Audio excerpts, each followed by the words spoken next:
I have to tell you about the biggest moment in my career as a fitness trainer so far, and how I have come to work with big brands like Oysho. So I got myself a little matcha. This is Perfect Ted. I have been put onto Perfect Ted's PR list, which I'm literally like, I can't even.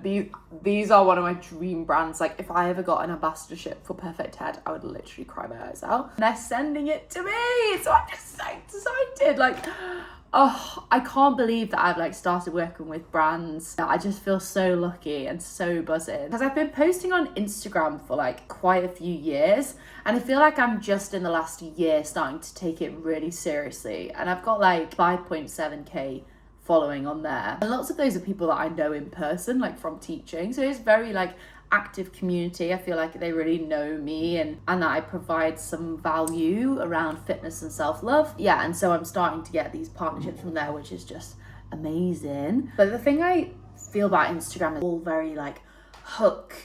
You have to say something provocative, and it has to, and I just sometimes feel like it's not very truthful, and I feel like YouTube feels very truthful, so that's why I've sort of put my focus here a little bit more than over on the gram, but still love it on the gram. And if you don't follow me there, it's at Pritchard_Jess. Please do, I'd love to have you there. I'm saying for TikTok to me is just like fun, but yeah. Anyway, what I actually came on here to talk about was my biggest career moment so far, and it was with a brand called Oysho. So I'm an ambassador and a trainer for Oysho. I'm one of their fitness coaches. So I'm a trainer for One Rebel, which is a boutique fitness studio in London, and then I'm also a fitness coach for Oysho. Oysho is a clothing brand, but then they also have Oysho Community, which is like free fitness events for everyone. They do them literally all over the world, and I run some of the London ones. I've been an ambassador with them for like nearly 2 years, and they're just the nicest people ever. Like, the clothes are delicious, but the people are just so lovely. So last weekend just gone, Oysho put on an event called Oysho Community Days, and they've done this across the world, and it was London's turn. And this event was iconic. It was at the Pelagon in Canary Wharf.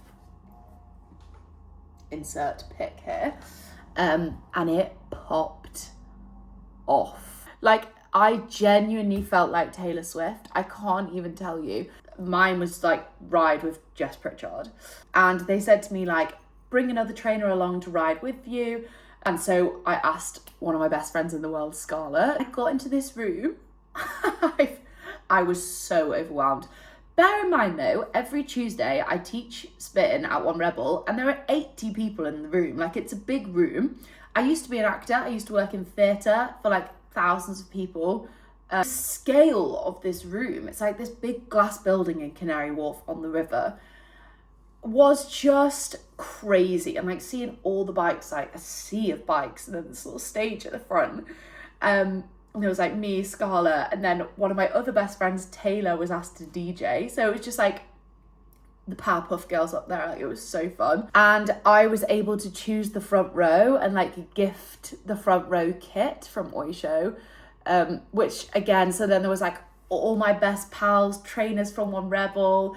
James, my boyfriend, came. James was like full Kris Jenner mode. James was literally like taking all the content. I had like a weird mental health day that day, you know, that the morning of, I was like, I don't know what was wrong with me. I felt very lost. I was already at capacity of that week. Like, I was so exhausted, and I was thinking of this event, just like, all I want to do is be happy about it, and I feel exhausted.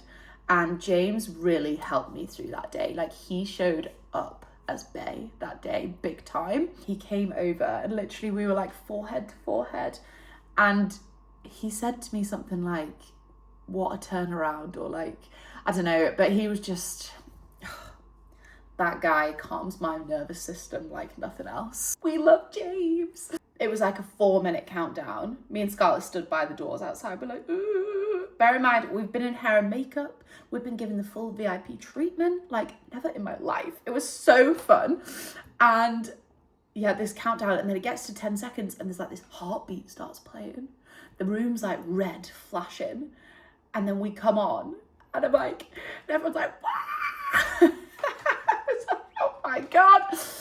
So it's me and Scarlett coaching the class, but only I am speaking the class. So she's like a second body of the class and I'm speaking the whole class. So I'm the only person with a microphone on here.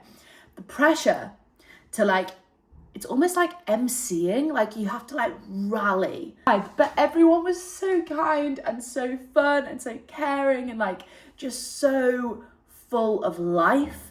And this place has like a glass ceiling. So every now and again, I literally just looked up to the sky.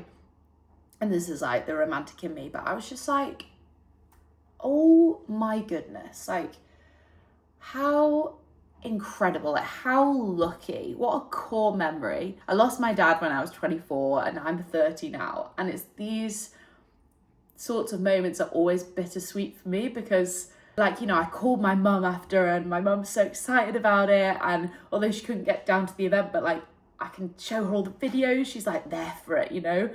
And it's those sorts of moments like I know my dad would have just loved that. Like,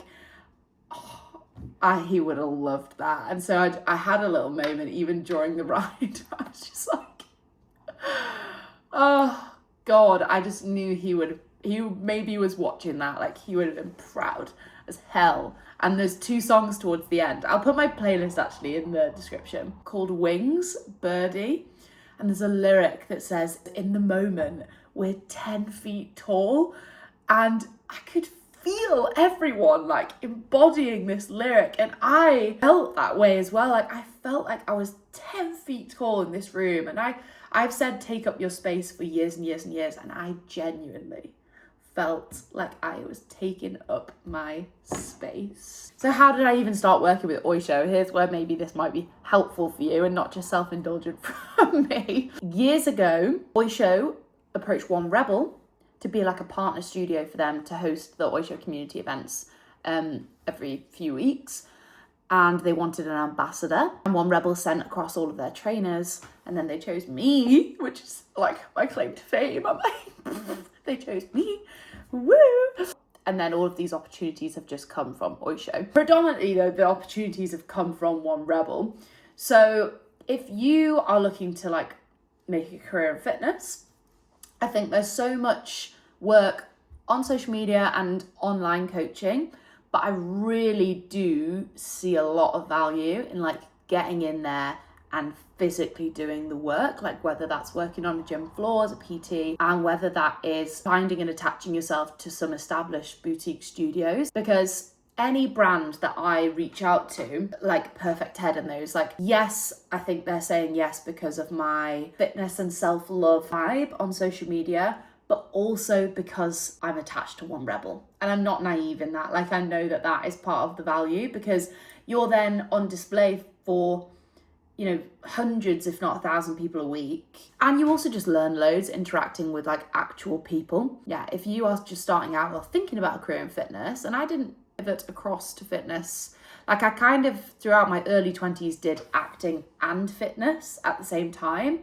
like one when I wasn't doing the other. And then I just started to think fitness was way more purposeful for me. And it just worked out really well. And it didn't feel that way at the time. Like COVID happened, no, my dad died, COVID happened, I got dropped by my agent, like all of these things happened and it genuinely felt like the end of the world. And it's turned out so well for me and I feel like I'm living like a purposeful life. So yeah, you can become a fitness trainer anytime. Yeah, any questions you have on like how to become a fitness trainer, I'm gonna vlog my week next week so you can see like the reality of being a fitness trainer who teaches in person.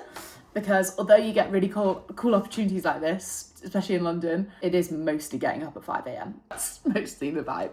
But I love it. And I've been doing it for like nearly 8 years now. Any questions, let me know. My next videos are going to be, 1, we're going to have a little strategy brainstorm. I was going to say meeting, but it will be a brainstorm. And number 2, I'm going to do a vlog on the reality of the realistic fitness trainer week.